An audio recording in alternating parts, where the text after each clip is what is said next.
Rob, thank you for being here today. It's really a pleasure, great. Richard. Yeah, it's really great to have such an important partner as yourselves participating in our first strategy day. I'm looking forward to having a chat where we can get into some real detail around the Itiviti platform and obviously the amazing benefits that I think this partnership's going to bring. Before we do start though, just to mention to everyone watching, if you want to fire in questions for this session, myself and Rob can cover them specifically on this subject. Obviously, every other questions will go to the end of the session in the AMA for the leadership team. So, Rob, before we start, do you want to give a bit of an overview of Itiviti and the full extent of the offering, client profile, and in order for us to really frame the conversation? Yeah, I'm happy to. Hopefully I won't take up the entire session just talking about the firm. Cut me off if I do. Hi everyone. Itiviti it's a bit of a rarity nowadays in the sort of capital markets technology landscape. We are a mid-sized firm. We've got about 250 million of revenue. We've got about 1,000 people around the world. And we really are in the business of automating and connecting trading participants in multiple asset classes all over the world. Specific business lines include we've got the best automation technology in the agency trading space for banks and brokers to manage their client flows. We have of particular relevance here some very modern a very modern platform, T-Bricks, which is getting rolled out across tier 1 banks for any automated trading strategy. Could be market making of various assets. We see it in ETF market making, which is interesting in the crypto space. We see it vol trading. It's used a lot. It's used for fixed income, FX, any type of automated trading strategy in banks and big prop shops in particular. We have then on the connectivity side of the business, we have the largest and fastest growing order routing network, NYFIX. Any of you come sort of out of the equities world will know NYFIX, that really help to institutionalize and automate a lot of those flows and connect participants. I think we've got about 1,200 buy sides and basically all of the sell side on that platform. And we've got various spin-offs of that, some analytic businesses and post-trade processing that comes off of that. So that's the business. We're very much, we automate and connect people in the markets and across all asset classes. And basically, as the use of FIX grows across asset class, so our footprint expands with it. Yeah, I mean, I'd just add to that. I mean, from our own experience, Itiviti is a company wanting to grow fast and aggressively and very aligned with us in that respect. So it's a partnership we're really excited about, and obviously a logical one due to the fact that the evolution that we're seeing in the digital asset space is really needing like a bridge between the traditional finance world and the upcoming digital finance world. And I guess the critical question that we get a lot is, how many of your clients are actually wanting to cross that bridge, and how's that evolved over the last couple of years? Well, that's kind of interesting. So I'd answer that in two areas. We have a lot of big prop shops that rely on our technology in Chicago and Amsterdam and London and Singapore, places like that, Sydney, and many of those prop shops already have crypto strategies or digital asset strategies of some description. We also have a lot of hedge fund clients, and particularly large multi-strategy, multi-billion-dollar hedge funds, either leveraging our NYFIX network or some of our post-trade tools like NYFIX matching. And many of these firms have dedicated crypto strategies. So that's one bit of evidence that we get, sort of all that inbound interest saying, hey, can you help us out on the crypto side? And here's the thing, we're FIX specialists, we're institutional trading specialists, we're not crypto specialists, which is why, sort of our tie-up makes sense. The other one is on the NYFIX network, where we find, other crypto participants, could be exchanges, could be all sorts of players saying, hey, we want to connect to your network, because as crypto trading institutionalizes, so that means there's going to be a greater use of fix, and so that means people are going to be turning to your network and your tools. Yeah, I think we're one of 3 exchanges out of 300 that use Fix 4.4 protocol for connectivity as one of our API offerings. So yeah, look, it's just a very logical place for us to be working together. And I think, when we think more about that bridge and the choice of approach to partnership, we're naturally thinking about the evolution of the space. And obviously, while the partnership today, we're focusing on Tbrix and that OMS, PMS. Can you speak a little bit more about that NiFix offering, that connectivity offering, and how eventually the partnership could evolve potentially to incorporate NiFix so that we have some sort of standardization around that connectivity for crypto? I think that could be really interesting. So you understand, if you understand the evolution of sort of managing connectivity in electronic trading world. First of all, people build point-to-point connectivity between a sell-side desk and a buy-side desk. And guess what? You've got to maintain that as systems change on both sides. So there's a whole lot of work in that. And the next evolution, you see this in equities space, is that you move to the order routing networks where third-party firms like Itiviti, I would argue, actually, I'm a bit of a selfish argument here, but it's almost exclusively Itiviti now, because all the other ones are pretty much at end of life. But firms like us, sort of neutralize the cost of maintaining all that connectivity infrastructure. You can see this happening in fixed income at the moment, that fixed income typically has point-to-point connectivity, and you're just seeing the start of the evolution of the migration to order routing networks. And I think it's a natural stage as people, first of all, they build their own connectivity, and then they look to take out cost from maintaining that. And so we'll see it in cryptos. It's almost inevitable. Yeah, I mean, I guess, connectivity is the key thing for us now. I mean, we have, as I mentioned before in the presentation, we've got 50 institutional clients. Every single one of them is either taking the fixed route or the WebSocket route. But yeah, I mean, none of them coming in at the front end. Very interesting to watch this development play out. So if we just come back to Tbrix, and obviously this is where the partnership is centered around that integration. Obviously the integration should be finished in the next couple of weeks. The Diginex Access product makes use of that risk and portfolio management aspects of Tbrix. I think there are even further strengths of Tbrix around algorithmic and automated trading and market making. And obviously the cryptocurrency market at this point in time is driven by this type of liquidity. What do you think is going to be the likely roadmap for a deeper integration between Tbrix and Diginex Access, where we're able to provide maybe a platform that exploits those specific assets of Tbrix? Okay, I think that evolution is pretty clear how it's going to happen. So step one, you've got a very nice real-time portfolio management system, risk system. So that's great. Gives you insight into the portfolio you're holding and the risk you're running and all of that. But really that's only leveraging a small bit of the power of Tbrix.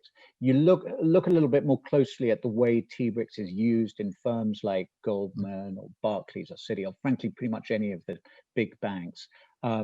They use it for automating their trading strategies, for capturing human intuition, for turning it into algorithms, for monitoring the performance of those algorithms. It's a very low latency infrastructure. It's a multi-asset class infrastructure, very, very performant infrastructure. And it's, I noticed two things really about cryptos. First of all, a large amount of crypto trading is algorithmic, right? A lot, you look at the evolution of technology, you start off with point and click technology and you move to automated technology. Tbrix was built from day one for automated trading. So the fact that so much of crypto trading is algorithmic, well, Tbrix is designed from that. So I think next step in the evolution is going to be just unleashing all of that automated trading functionality for your clients to use. And the second thing that I see that's super interesting is a little bit like the fixed income ETF market, which spans the equity side on the one hand, then you're hedging in fixed income land, and you've actually got, you know, a very, very electronified market on the equities side, and you've got a bit of an old world market on the fixed income side. So there's a parallel there for the ETFs that you guys have in crypto land, that you're spanning two different markets. And I think that's another area where we'll be able to sort of use TBRIC's very strong standing in ETF market making to quite interesting effect. Yeah, I mean, we should come back to the ETF side, but just for a moment on the TBRIC side, I mean, one thing that we've really witnessed, which is quite amazing, is the fact that we've got 800 funds in the crypto space that we've spoken to over the course of building this fund of funds that we have. And, you know, many of them don't have any type of portfolio management system whatsoever. So when you come to them with something like Diginex Access and go, by the way, this can plug into a full institutional portfolio management system, they're like, wow, this is exactly what we needed. Can't believe that we've been trying to operate without something like this. So it's great, I think, for the industry. I would say that there's going to end up being a lot of customer overlap and cross-pollination of customers as well, you know, from the very crypto native that we speak to, but obviously the institutions, as you mentioned before, that are trying to move into this space and get into crypto and digital assets more broadly. So yeah, I mean, it's a huge sort of consideration for us. We serve the world's tier one banks. 80% of our business is tier one banks or tier one firms, tier one banks, asset managers, prop shops, hedge funds, right? And so we can't really partner with everyone unless, and you know, the reason Diginex partnerships make sense for Itiviti is because your ambition is to be the institutional player in the space, and you see it with the, with the custody, with your listing, with the people you're hiring, the spending in on infrastructure and security and all the rest of it. It makes it an easy partnership for us. And then I think of your clients, you know, when they're talking to their investors, it's just going to make everyone more comfortable if they can say, okay, we've got the same bit of kit that Goldman's using for a lot of its vol trading. And we're working with Diginex and you know, you've got all the listing and all the registrations with regulators around the world. It's a very compelling pitch. And as you know, if you see that the growth of institutionalization of crypto trading is synonymous with the increased use of FIX as a protocol, then the two are just going to evolve hand in hand. Yeah, I mean, we mentioned it earlier in the presentation, but you know, custody is that foundational piece of, you know, when an institutional client's starting to look at this space, they've got to understand how to deal with that third-party custodian side of things. So I think once the TBRICS integration is complete, I think being able to partner with you on the custody side as well is going to be a very logical progression for all of this. You touched on the ETF side, and obviously there's been a lot of noise in the United States about final approval of an ETF, but there's already quite a lot of these listed products out there. You touched on how Itiviti helps ETF providers, but just for the audience, do you want to just go into a bit of detail about how that could work, and then how that would be integrated with the Diginex Access product to facilitate crypto ETFs and listed products? Yeah, so Itiviti, and specifically our TBRICS platform, which is the technology that's integrated into Diginex Access, is the leading provider of ETF market making technology around the world. So we've got, you know, a lot of the world's biggest banks and brokers use TBRICS for ETF market making, and underlying that is the fact that well, the two key bits. That number one, It's the fact that T-Bricks is a multi-asset class platform, and given the multi-asset nature of the ETF space, you're spanning frequently in traditional financial markets. You're spanning with many of these equities, fixed income, and FX. You've got to hedge fixed income and FX components alongside everything you're doing in equity. This is second nature for the system, and the second core piece of it is it's a very flexible front end. So we don't just give you an application as, okay, you're going to use the ETF market making module. Typically, our customers are building a lot of their own IP into the front end. Okay, so they can build their own workflow, they can build their own analytics, and that remains their own IP, which is pretty valuable. So I see a lot of that being interesting for your customers, for market makers in these ETFs, for the firms that have got to manage these ETFs, for investors in these ETFs. I think there's and hedging these ETFs. There's a wide variety of use cases, all of which are taken into account. And ETFs, they're one of these sort of fairly, despite it being a huge growth asset class, most capital markets technology out there that people try to apply to ETFs, they're not designed for ETFs in the first place, so they do a fairly poor job of handling it. So I think that's going to be pretty interesting, a pretty interesting use case for our partnership. Yeah, look, it's definitely a product that's set to grow exponentially. I think the focus on Bitcoin, particularly as a digital asset right now, and if you think about the amount of money locked up in 401ks that can't directly buy an asset like Bitcoin, need to have some sort of listed equity type product. I think that you're going to see explosive growth into this space. So it'd be great to have that already in place. So we've got a couple of questions that have come in separately. How do you benefit from the relationship with Itiviti? And do you give away profitability by partnering with these other firms? So I guess that's a question to me. The focus obviously for ourselves is to make sure that we're providing an institutional on-ramp to this industry. And by partnering with Itiviti in this particular instance, it allows us access to the huge amount of clients that Itiviti have built over the course of their lives, being obviously one of the most institutional connectivity platforms on the market. So yeah, we give away some of our profits, but all in the goal of growth.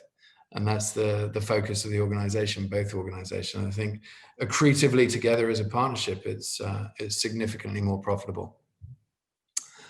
We've got another question here, Rob. Are you seeing interest from your current institutional clients in digital assets?